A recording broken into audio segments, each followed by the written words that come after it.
You've probably heard of the VIX before. You know, the volatility index for the SPX, sometimes known as the fear index. But did you know that the Russell 2000 index has its own volatility index, its own fear index?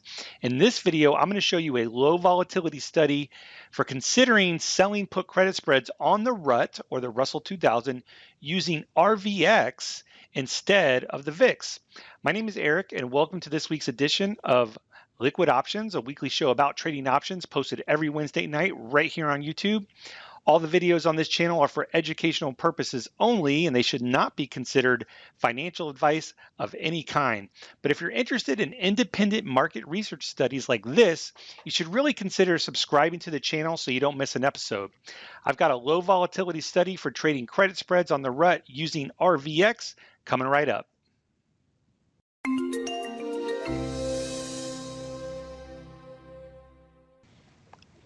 So let's start off and just do a quick review of the VIX, because again, the VIX is the most commonly used and referenced volatility index. And basically, I just want to kind of recap what that's used for, because we're going to talk about the VIX, basically the VIX for the Russell, which definitely has a different volatility makeup. So real quick, the VIX index is a calculation designed to produce a measure of constant 30-day expected volatility of the US stock market.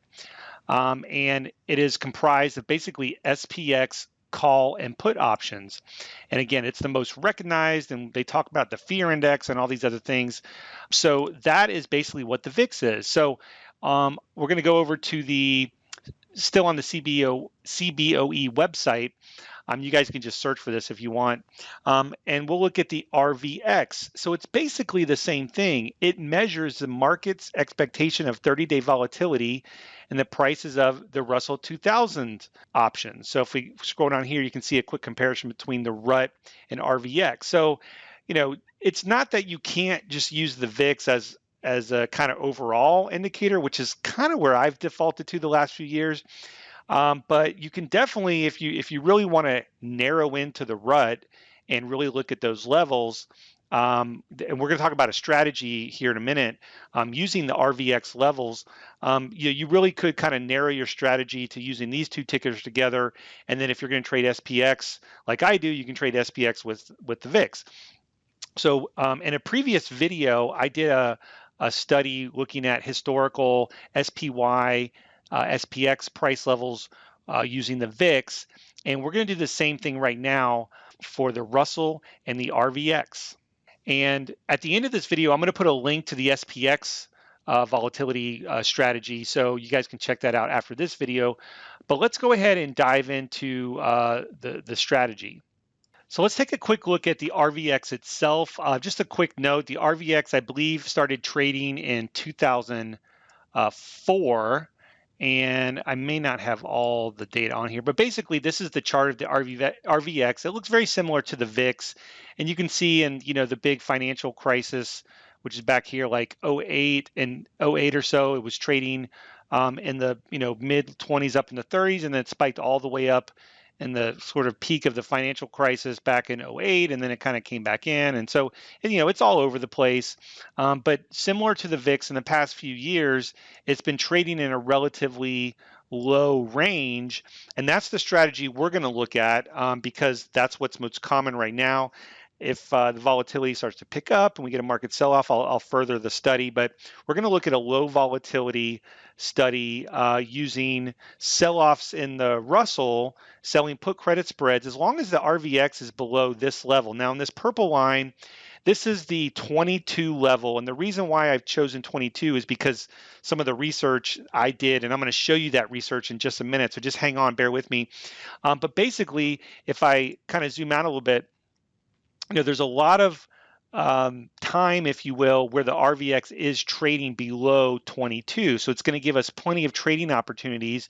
But again, if the market gets a little crazy and RVX spikes, then we would look to sort of forgo this strategy, because again, we're looking, this is geared for a low volatility environment, which is, even though we had a sell off the last, couple days or so, it's still pretty low here. We're trading around 14. And this is definitely kind of a different level than the VIX. If you'll notice, the VIX today, and I'm just going to do a quick comparison for today. Now, as this video ages over time, the levels are going to be different. But for today, the RVX closed at 1462. Well, if we go to the VIX is at 1335. And this is very common that the Russell trades at a slightly higher volatility than the S&P, which is why a lot of people like to trade the Russell, because they think they're getting a little bit more volatility to sell. I think it's all relative and it doesn't make a huge difference, but someone will probably unlike this video for that. And by the way, if you like this video, I'd really appreciate it if you could like this video if you like this type of content. But so again, we're looking at low volatility strategy when the RVX, remember it's the VIX of the Russell, is below 22. So let's switch over to the Russell real quick. And the strategy we're basically going to look at is if the Russell sells off 2 days in a row, so that would be these two red candles, these two red candles. You got here I have a 5-day sell-off, and basically a 2-day sell-off doesn't, sell-offs might not be the right phrase there. People freak out, but basically when the market or the Russell closes down 2 days in a row, that would be considered a 2-day sell-off, a decline, regardless of the bound of price level. It's just 2 red days basically. And so what we're going to look at is saying, okay, if we sell a put credit spread on this 2-day sell-off that's 4% out of the money, when the RVX is below 22, what's the likelihood that that put spread stays out of the money? So let's just kind of go into this example. So here we had a 2-day sell-off, and this was on 5/15.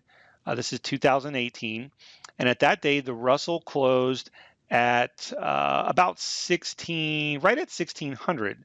So if I bring up the calculator and I say, okay, we closed at 1600, what is 4% out of the money? So I multiply by 0.96, that's 96%, so that's 4% less, and we're gonna get 1536. So if I sell a put credit spread down here, 1536, and you can't really sell the 1536. That strike doesn't exist, but you could sell either the 1540 or the 1535. For the sake of the study, we're just going to do the 1535. Okay, so this is the idea of the study when we look at the numbers. So basically, on the 2-day sell-off, if we sell a put credit spread about 4% out of the money, that's going to be down here.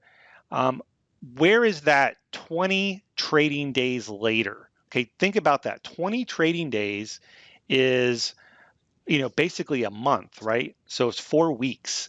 And I know when we look at the option chain, we're going to see, 4 weeks would be 28 days, but the study we're going to look at is basically 20 days, 20 trading days. So, you would look to sell a credit spread maybe 45 days away from expiration. And if you can hang on to it, the study saying that after the 2-day sell-off, that the spread would still be out of the money 20 days later. What's the probability, or what's the historical record of that? So that's the study we're going to look at. So let me just sum it up one more time and bear with me. If the Russell sells off 2 days in a row, what's the likelihood or probability in the past 14 years that a 4% out of the money put credit spread stays out of the money 20 trading days later? So let's take a look at my spreadsheet. We had all the data extracted from the Russell for the past 14 years and the RVX. It's inside the spreadsheet. You guys have probably seen these spreadsheets before. 2 things, this is actually based on IWM data, but it's still, percentage-wise, it's still the same. And even though this says VIX, if we look at the data here, you actually see that this is the RVX. And I have all the data from 2004 all the way down to we did basically June of 2018, and of this video, that's just a couple weeks ago. It's the most recent data. So again, the trigger is 2-day consecutive decline, and 20 days later, 96% or 4% lower than that 2-day decline. When the RVX, again, I'll have to update that later, but the RVX is below 22. So here's the results down here. So basically in the past 14 years, there was 346 occurrences. 305 of those occurrences, the market was still above that level 20 trading days later. And about 11%, that's about 80%, 88% of the time, and about 11 or so, 12% of the time it was below. So, I thought this was an interesting point to kind of, if you just really wanted to focus on one index, the Russell, for example, you may want to consider using the RVX because that's really tied in. And when you get to certain periods of time where the Russell is underperforming the S&P, then you may not want to, trade that one, vice versa. If the Russell is doing much better, you may look to do more bullish strategies because the volatility is going to be lower. So I thought it was a pretty interesting study. I'm going to put this spreadsheet as usual. If you want to pick this up from the store, you can. I'll put it in the description, a link, and also in a pinned comment. But here's a couple things. If you want to get the spreadsheet yourself, let's play around with these numbers again. We could do a 3-day sell-off, and here's what the type of things I look at. A 3-day sell-off, what does that do to the number of occurrences and the quote unquote, I'm not gonna call it a win rate because that's not what it is. It just means that it's above that level. You should be able to collect some theta 20 days later though. But regardless, let's do a 3-day sell-off. You can see that really minimizes the number of trades. So you're going to have way less trades. It went from 346 to 136. So you lost about 2/3 of the occurrences, but the probability was about the same. It was about this is a little bit better, 89%. So let's go back to a 2-day. I thought this was interesting. Let's go to a 1-day sell-off, meaning just any day that the market is down. It's not that far off, right? It's 87% opposed to 89, but look how many trades you get. I mean, I'm not to the point where every time the Russell was down a day with these parameters, I would sell a new credit spread. But man, it's pretty tempting. And if you're good at adjusting and that type of thing, that might be something you could consider. Let's go back to the 2-day sell-off. That's something I'm a little bit more comfortable with. But let's look at the number of days later. So let's say you're a little bit shorter term trader, and maybe you don't want to wait 20 days. So let's cut this down to 15 days. Remember, this is trading days, so 15 days would be 3 weeks. So in theory, if you sold a put credit spread that was 30 days to expiration, this would be over half the time because 30 days to expiration would include the weekends. This is just the trading days. So this is the equivalent of 21 days. So if 21 days later of your 30-day credit spread, 89% of the time, it's still going to be out of the money.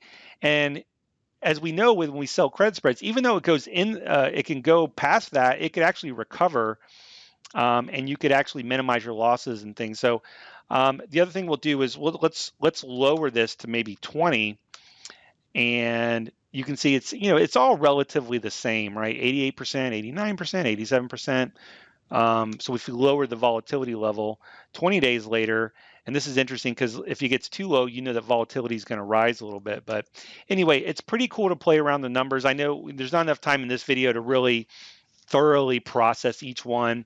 The one that I ended up with that seemed the most sort of logical and interesting was selling 4% out of the money credit spread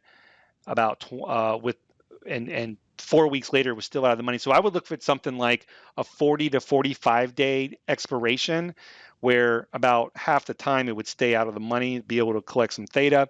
And again, as long as the RVX, not the VIX, as long as the RVX is below 22, this could be a low volatility strategy that you could use for trading put credit spreads on the Russell. So I hope you found that useful. Again, make sure you subscribe to the channel. And if you want to get a copy of the spreadsheet, check the description as well as the pinned comment. And we see you guys next week.